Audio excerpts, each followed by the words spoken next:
তিনটি সম্পদ আপনি আল্লাহর কাছ থেকে চেয়ে নেবেন। কয়টি জিনিস? তিনটি জিনিস আল্লাহর কাছ থেকে চেয়ে নেবেন। এটা নবীজি সাল্লাল্লাহু আলাইহি সাল্লাম নিজে জানিয়ে দিয়েছেন। সুনানে ইবনে মাজার 1856 নম্বর হাদিস, হযরত সাওবান রাদিয়াল্লাহু তাআলা আনহু থেকে বর্ণিত। তিনি বলেছেন, এই সম্পদ জমিয়ে রাখে যারা, স্বর্ণ এবং রূপা সম্পদ যারা জমিয়ে রাখে, তাদের বিরুদ্ধে আল্লাহ পাক রব্বুল আলামিন আয়াত নাজিল করেছেন। তখন সাহাবীরা নবী সাল্লাল্লাহু আলাইহি ওয়াসাল্লামকে জিজ্ঞেস করেছেন, ইয়া রাসূলুল্লাহ, ইয়া হাবিবাল্লাহ, তাহলে আমরা আল্লাহর কাছে কি সম্পদ চাইব? তখন নবীজি সাল্লাল্লাহু আলাইহি ওয়াসাল্লাম এই তিনটি সম্পদের কথা বলেছেন। নাম্বার 1, এক নাম্বার হচ্ছে কলবান শাকিরা। আল্লাহ পাক রব্বুল আলামিন বলছেন, এমন অন্তর তুমি চাইবে আল্লাহর কাছ থেকে যেই অন্তর সব সময় আল্লাহর শুকরিয়া আদায় করে। কার শুকরিয়া? আরো জোরে বলেন, কার শুকরিয়া? অর্থাৎ কৃতজ্ঞ অন্তর, যেই অন্তর সব সময় শুকরিয়া আদায় করে। কার? আল্লাহ পাক রব্বুল আলামিন বলছেন, নিয়ামতের শুকরিয়া আদায় করলে নিয়ামত বাড়িয়ে দেন, আর যারা নিয়ামতের শুকরিয়া আদায় করবে না তাদের নিয়ামতকে ছিনিয়ে নেন কে? আল্লাহ পাক রব্বুল আলামিন নিজেই বলে দিয়েছেন সূরা ইব্রাহিমের 7 নম্বর আয়াতে, লা ইন শাকারতুম লা আযীদান্নাকুম ওয়া লা ইন কাফারতুম ইন্না আযাবি লাশাদীদ। আল্লাহ পাক রব্বুল আলামিন 1 নম্বরে জানিয়ে দিয়েছেন, যারা শুকরিয়া আদায় করবে তাদের নিয়ামতের শুকরিয়া আদায় করার অর্থে তাদের নিয়ামতকে বাড়িয়ে দিবেন কে? এজন্য কলবান শাকিরা, যে অন্তর সবসময় আল্লাহর কৃতজ্ঞতা আদায় করে, সেই অন্তর আল্লাহর কাছ থেকে চেয়ে নিব। পারবো না ইনশাআল্লাহ? আপনি খাবার খেয়েছেন, বলবেন আলহামদুলিল্লাহ। সেটা আলু ভর্তা হোক আর ডাউল হোক, যেটা দিয়ে খান, খাওয়াইছেন কে? আরো জোরে বলেন, খাওয়াইছেন কে? সুতরাং এই নিয়ামতের শুকরিয়া আদায় করতে হবে। নাম্বার 2, দ্বিতীয় নাম্বার হচ্ছে লিসানান যাকিরা, জিকিরকারী জিহ্বা, যে জিহ্বা সব সময় জিকির করে। কার? আরো জোরে বলেন, কার? এজন্য বেশি বেশি করে জিকির করা যাবে তো ইনশাআল্লাহ?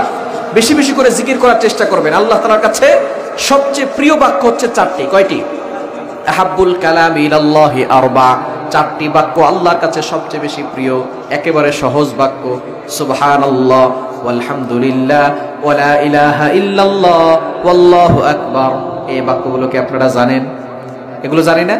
সুবহানাল্লাহ, আলহামদুলিল্লাহ, লা ইলাহা ইল্লাল্লাহ, আল্লাহু আকবার। এই বাক্যগুলো আল্লাহ তাআলার কাছে সবচেয়ে বেশি প্রিয়। বলেন সুবহানাল্লাহ। এজন্য আপনি হাঁটতেছেন, চলতেছেন, সবসময় জিকির করবেন কার? আরো জোরে বলেন, সবসময় জিকির করবেন কার? আমরা হাঁটি মুখ দিয়ে না পা দিয়ে? আরো জোরে বলেন, মুখ দিয়ে না পা দিয়ে? পা দিয়ে। আমরা কাজ করি মুখ দিয়ে না হাত দিয়ে? সুতরাং মুখ সবসময় ফ্রি থাকে। এজন্য আমরা মুখ দিয়ে কাজ করতেছি, হাঁটতেছি, চলতেছি, জিকির করার দরকার আছে না নাই? সুবহানাল্লাহ, আলহামদুলিল্লাহ, লা ইলাহা ইল্লাল্লাহ, আল্লাহু আকবার এবং আস্তাগফিরুল্লাহ, আস্তাগফিরুল্লাহ বেশি বেশি পড়তে পারবো তো ইনশাআল্লাহ? আমরা ইস্তেগফার পড়তেই চাই না। নবী সাল্লাল্লাহু আলাইহি ওয়াসাল্লাম প্রতিদিন দৈনিক সর্বনিম্ন 70 বার ইস্তেগফার পড়তেন। বলেন সুবহানাল্লাহ। কিছু কিছু রাত দ্বারা জানা যায় 100 বার ইস্তেগফার পড়তেন। যেই নবীর সামনে পরে আগে পিছনে কোনো গুনাহ ছিল না, তিনি যদি দৈনিক 100 বার ইস্তেগফার পড়তে পারেন, তাহলে আমাদের দৈনিক কত গুনাহ হয়? আমাদের আরো বেশি ইস্তেগফার করার দরকার আছে না নাই? ইস্তেগফার, আস্তাগফিরুল্লাহ এতটুকু পড়লেও হবে, এবং আস্তাগফিরুল্লাহ রাব্বি মিন কুল্লি যামবি ওয়া আতুবু ইলাইহি লা হাওলা ওয়ালা কুওয়াতা ইল্লা বিল্লাহিল আলিয়্যিল আযীম, এটাও পড়তে পারবো না ইনশাআল্লাহ? দ্বিতীয় নাম্বার সম্পদ আপনি আল্লাহর কাছ থেকে চেয়ে নেবেন, সেটা হচ্ছে লিসানান যাকিরা। এবং 3 নাম্বার সম্পদ হচ্ছে ওয়া যাওজাতাম মুমিনাতান, নেককার স্ত্রী। কি চেয়ে নেবেন আল্লাহর কাছ থেকে? নেককার স্ত্রী, যে আপনার আখিরাতের কাজে সহায়তা করবে। যেই স্ত্রী ভালো হবে যে সংসারের, সে দুনিয়াতেই জান্নাতের একটা সুখ পাবে। আর যার স্ত্রী ভালো হবে না, তার দুনিয়াটাই কেমন যেন জাহান্নাম হয়ে যাবে, ঠিক কিনা? এজন্য নেককার স্ত্রী দেখে বিয়ে করবেন। যে সমস্ত যুবক ভাই এখনো বিয়ে করেন নাই, আপনারা শুধু সৌন্দর্য দেখে, চেহারা দেখে বিয়ে করার জন্য পাগল হবেন না। দেখবেন মেয়ের ভিতরটা সুন্দর আছে কিনা, ঠিক কিনা? মেয়ের ভিতরটা সুন্দর না দেখে যদি বিয়ে করেন, তাহলে কিন্তু দেখবেন সে দুনিয়াটাই আপনার জন্য কেমন যেন সংকীর্ণ হয়ে যাচ্ছে এবং দুনিয়াটাই জাহান্নাম হয়ে যাবে। এই জন্য পরিপূর্ণভাবে আউট বিউটি না দেখে ইন বিউটি দেখবেন, যে মেয়ের ভিতরে দিনদারিত্ব আছে কিনা, রিলিজিয়ন আছে কিনা, ধার্মিকতা আছে কিনা। সুতরাং জাতের মাইয়া কালাটাই ভালা, ঠিক কিনা?